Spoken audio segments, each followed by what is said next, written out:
ನಿಮ್ಮ ಹಳೆಯ ಚಿನ್ನದ ಒಡವೆನ ಅಧಿಕ ಬೆಲೆಗೆ ಮಾರಬೇಕೆ? ಆಟಿಕಾಗೆ ಕಾಲ್ ಮಾಡಿ 8880 ಅಟ್ಟಿಕಾ ಗೋಲ್ಡ್ ಕಂಪನಿ. ಕಲಬುರಗಿಯ ವಿವಾದಿತ ಲಾಡ್ಲೆ ಮಶಾಕ್ ದರ್ಗಾ ಗಲಭೆ ಪ್ರಕರಣ ವಾಪಸ್ ವಿಚಾರಕ್ಕೆ ಸಂಬಂಧಪಟ್ಟಂತೆ ಸರ್ಕಾರದ ನಡೆಗೆ ಬಿಜೆಪಿಯ ಮುಖಂಡರು ಸಿಡಿದೆದ್ದಿದ್ದಾರೆ. ಮುಸ್ಲಿಮರ ಓಲೈಕೆಗೆ ಸರ್ಕಾರ ಮುಂದಾಗಿದೆ ಅಂತ ಕಿಡಿಕಾರ್ತಾ ಇದ್ದಾರೆ.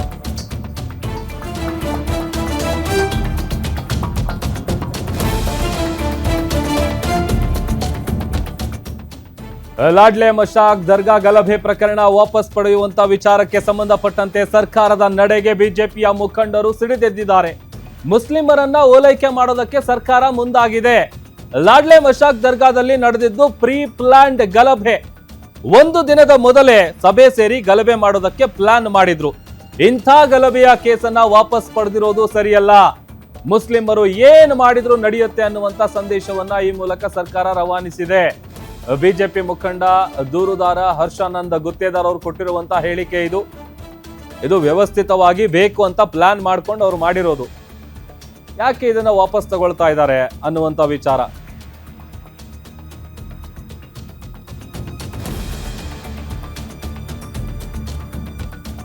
ಇನ್ನು ಇದೇ ವಿಚಾರಕ್ಕೆ ಸಂಬಂಧಪಟ್ಟಂತೆ ನಮ್ಮ ಕಲಬುರಗಿಯ ಪ್ರತಿನಿಧಿ ಶ್ರೀಕಾಂತ್ ಹರ್ಷಾನಂದ್ ಗುತ್ತೇದಾರ್ ಅವರನ್ನ ಮಾತನಾಡಿಸಿದ್ದಾರೆ. ಬನ್ನಿ ಏನೆಲ್ಲ ಮಾತನಾಡಿದ್ದಾರೆ ನೋಡೋಣ.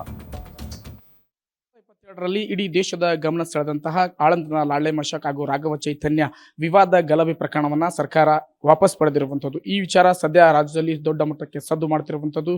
ಇನ್ನು ಕಾಂಗ್ರೆಸ್ ಸರ್ಕಾರ ಮುಸ್ಲಿಂ ಓಲೈಕೆ ರಾಜಕಾರಣ ಮಾಡ್ತಿದೆ ಅನ್ನುವಂಥ ಆರೋಪವನ್ನು ಬಿಜೆಪಿ ನಾಯಕರು ಮಾತಾಡ್ತಿರುವಂಥದ್ದು.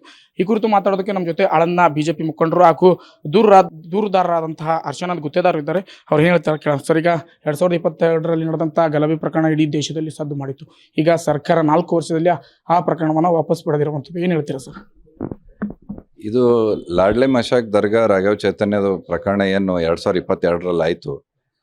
ಆ ಘಟನೆ ಒಂದು ಸಾಧಾರಣ ಘಟನೆ ಅಲ್ಲ.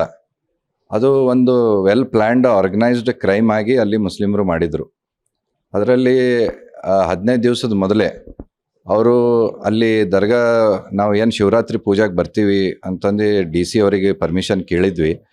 ಆ ಸಂದರ್ಭದಲ್ಲಿ ಅವ್ರು ಏನು ಮಾಡಿದ್ರು, ಅಲ್ಲಿ ಕಲ್ಲುಗಳು ಜಮಾ ಮಾಡ್ಕೊಂಡು ದರ್ಗಾದಲ್ಲಿ ಇಡೋದು, ಅವರು ಮನೆಗಳ ಮೇಲೆ ಕಲ್ಲುಗಳನ್ನು ಜಮಾ ಮಾಡಿ ಇಟ್ಕೊಳ್ಳೋದು, ತಲ್ವಾರ್ಗಳು ತಯಾರು ಮಾಡಿ ಇಟ್ಕೊಂಡ್ರು, ಕಟ್ಗೆಗಳು ತಂದು ಜಮಾ ಮಾಡಿ ಇಟ್ಕೊಂಡ್ರು, ಬ್ಯಾರೆಲ್ಗಳಲ್ಲಿ ನೀರಲ್ಲಿ ಖಾರ ಮಿಕ್ಸ್ ಮಾಡಿ ಇಡೋದು.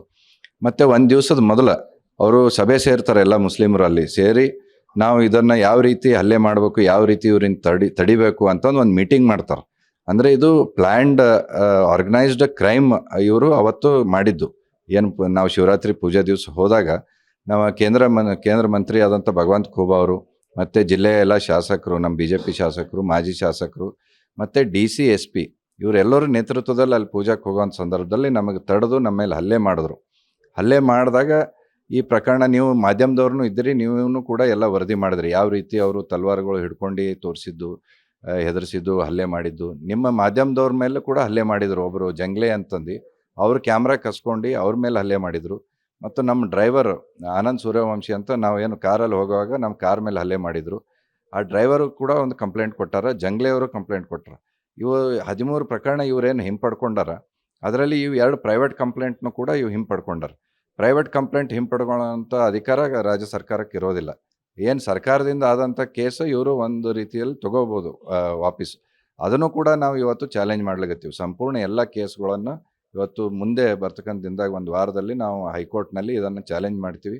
ಇದು ಅವರು ಅಧಿಕಾರ ದುರುಪಯೋಗ ಮಾಡಿಕೊಂಡು ಮತ್ತು ಮುಸ್ಲಿಮರನ್ನು ಓಲೈಕೆ ಮಾಡ್ಕೊಳ್ಳೋ ಸಲುವಾಗಿ ಮತ್ತು ಇದರಲ್ಲಿ ಭಾಳ ಒಂದು ಆತಂಕಕಾರಿ ಏನು ಸಂದೇಶ ಇವತ್ತು ಹೋಗ್ಲತ್ತದ ಅಂತಂದ್ರೆ, ಇವತ್ತು ಮುಸ್ಲಿಮರು ಯಾವುದೇ ಏನು ಘಟನೆ ಮಾಡ್ತಾರೆ, ಗಲಭೆಗಳು ಮಾಡ್ತಾರೆ, ಹಲ್ಲೆಗಳು ಮಾಡ್ತಾರೆ, ಇವು ಎಲ್ಲದಕ್ಕೂ ಇವತ್ತು ನಿಮಗೆ ಫ್ರೀ ಆಗಿ ನಿಮಗೆ ಕಾನ್ಸ್ಟಿಟ್ಯೂಷನ್ ಅಡೆತಡೆ ಇಲ್ಲ, ಕಾನೂನು ಅಡೆತಡೆ ಇಲ್ಲ, ನೀವು ಏನು ಭೀ ಮಾಡಿರಿ ನಾವು ನಿಮ್ಮ ಜೊತೆ ಇದ್ದೀವಿ ಅಂತ ನಾವು ಒಂದು ರೀತಿಯಲ್ಲಿ ಅವರಿಗೆ ಪ್ರಚೋದನೆ ಮಾಡುವಂಥ ರೀತಿಯಲ್ಲಿ ಇದು ಏನು ಕೇಸುಗಳು ಹಿಂಪಡ್ಕೊಂಡಿದ್ದಾರೆ. ಇದರಿಂದ ಈ ಆತಂಕವಾದಿಗಳಿಗೆ, ಇಂಥ ಜಿಹಾದಿಗಳಿಗೆ ಪುಷ್ಟಿ ನೀಡುವಂಥ ಈ ಘಟನೆ ಆಗಿದೆ. ಅದಕ್ಕೆ ಇದು ಖಂಡಿಸ್ತೀವಿ ನಾವು. ಇದಿಷ್ಟು ಹರ್ಷಾನಂದ್ ಗುತ್ತೇದಾರ್ ಅವರ ಮಾತಾಗಿರುವಂಥದ್ದು. ಏನು ಆಕ್ರೋಶವನ್ನು ಅವರು ಹೊರಹಾಕ್ತಿದ್ದಾರೆ. Srikanth Biral, Guarantee News, Kalaburagi.